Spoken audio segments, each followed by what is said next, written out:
ഇല്ല. നിങ്ങൾ കേട്ടിട്ടില്ലേ റസൂലുള്ളാഹി സ്വല്ലല്ലാഹു അലൈഹി വസല്ലം വഫാത്തായ സന്ദർഭത്തിൽ ഉമർ ഖത്താബ് റളിയല്ലാഹു അൻഹു അത് അംഗീകരിച്ചില്ല. ഉമർ പറഞ്ഞു, ഇല്ല, റസൂലുള്ളാഹി സ്വല്ലല്ലാഹു അലൈഹി വസല്ലം മരണപ്പെട്ടിട്ടില്ല, മൂസാ നബി പോയതുപോലെ പോയതാണ്, തിരിച്ചു വരും.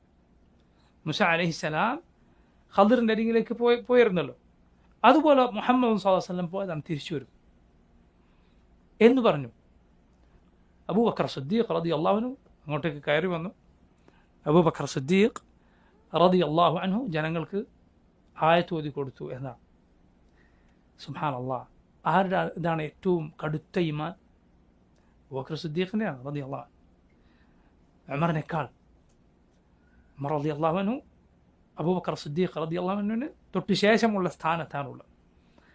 അബൂബക്കർ സിദ്ദീഖ് റളിയല്ലാഹു അൻഹു എന്ത് ചെയ്തു? സ്ഥിരതയോടെ നിന്നു. മനസ്സിലായില്ലേ? ആ സമയത്ത് സ്ഥൈര്യം കൈക്കൊണ്ടു.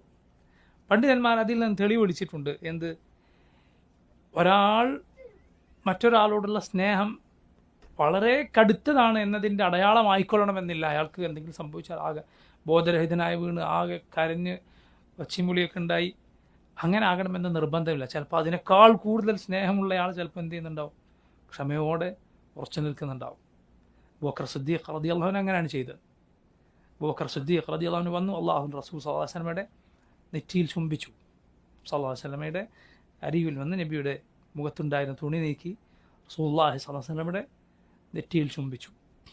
എന്നിട്ട് പറഞ്ഞു, ലാ യജ്മഉല്ലാഹു അലൈക മൗതതൈൻ അമ്മൽ മൗതതു അല്ലതി കുതിബത് അലൈക ഫഖദ് മുത്തഹ.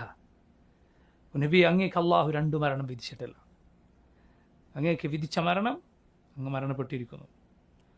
من كان يعبد محمدا فإن محمدا قد مات ومن كان يعبد الله فإن الله حي لا يموت.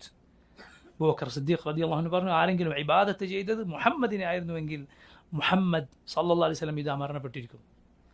ആരെങ്കിലും ഇബാദത്ത് ചെയ്തത് അള്ളാഹുവിനെ ആയിരുന്നുവെങ്കിൽ ഫഇന്ന അല്ലാഹ ഹയ്യുൻ ലാ യമൂത്ത്, അള്ളാഹു എന്നെന്നും ജീവിച്ചിരിക്കുന്നവനാണ്, ഒരിക്കലും മരിക്കാത്തവനാണ്. ഇമാം ബുഖാരിയുടെ സഹീഹിലുള്ള അബൂബക്കർ സിദ്ദീഖിൻ്റെ വാക്കാണ്.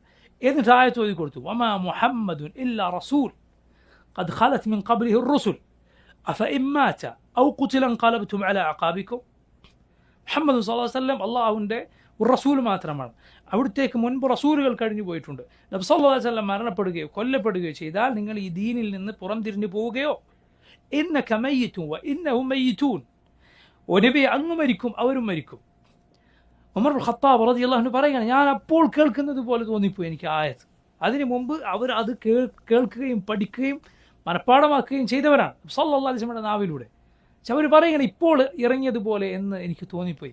അവരെല്ലാവരും അബൂബക്കർ സിദ്ദീഖ് റളിയല്ലാഹു അൻഹുവിൻ്റെ നാവിലൂടെ ആ ആയത്ത് സ്വീകരിച്ച് അവരെല്ലാം അത് ഓതിക്കൊണ്ടിരുന്നു എന്നാണ്. സുബ്ഹാനല്ലാഹ്. ഉഹദ് യുദ്ധത്തിന് സമയത്ത് ആ പശ്ചാത്തലത്തിൽ ഇറങ്ങിയ സൂറത്ത് ആല ഇമ്രാൻ ആയത്താണ്. അതുകൊണ്ടാണ് ഇമാം ഇബ്നുൽ ഖയ്യിം റഹിമഹുല്ലാഹ് അദ്ദേഹം പറഞ്ഞത്, ഉഹദിലെ പരാജയം അള്ളാഹുവിൻ്റെ റസൂൽ സല്ലല്ലാഹു അലൈഹി വസല്ലമയുടെ വേർപാടിൻ്റെ ആമുഖമാണ്, അതിൻ്റെ മുന്നോടിയാണ്. സല്ലല്ലാഹു അലൈഹി വസല്ലമയുടെ വഫാത്തിലേക്ക് അവരെ അള്ളാഹു റബ്ബുൽ ആലമീൻ ഒരുക്കുക എന്ന ഹിക്മത്ത് കൂടി ഉഹദിലെ പരാജയത്തിനുണ്ട്. കാരണം ആ സമയത്ത് എന്ത് കിംവദന്തി പറഞ്ഞിരുന്നു? റസൂലുള്ളാഹി സ്വല്ലല്ലാഹു അലൈഹി വസല്ലം കൊല്ലപ്പെട്ടു എന്ന്.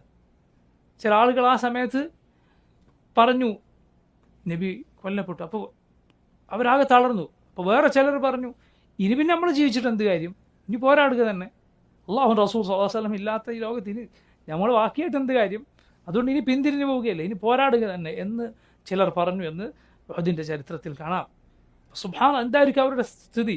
അനസ് ബിൻ മാലിക് റളിയല്ലാഹു അൻഹു പറഞ്ഞതുപോലെ റസൂലുള്ളാഹി സ്വല്ലല്ലാഹു അലൈഹി വസല്ലം വഫാത്തായപ്പോൾ മദീന മുഴുവൻ ഇരുട്ടിൽ മൂടിയതായി ഞങ്ങൾക്ക് തോന്നി. അള്ളാഹു റസൂൽ സ്വല്ലല്ലാഹു അലൈഹി വസല്ലമയുടെ ഖബറിൽ മണ്ണ് ഇട്ടപ്പോഴേക്കും ഞങ്ങളുടെ മനസ്സ് മാറി. അതുവരെ ഉണ്ടായിരുന്ന ശുദ്ധിയും അതുവരെ ഉണ്ടായിരുന്ന മനസ്സിലെ ആ ഒരു കേടുപാടുമില്ലാത്ത നല്ല അവസ്ഥയുമൊക്കെ മാറിപ്പോയതായി ഞങ്ങൾക്ക് തോന്നിപ്പോയി എന്നാണ്. കാരണം അല്ലാഹുവിൻ്റെ റസൂൽ സല്ലല്ലാഹു അലൈഹി വസല്ലം റബ്ബിൻ്റെ വഹയുമായിട്ടാണ് അവരിൽ ഉണ്ടായിരുന്നത്.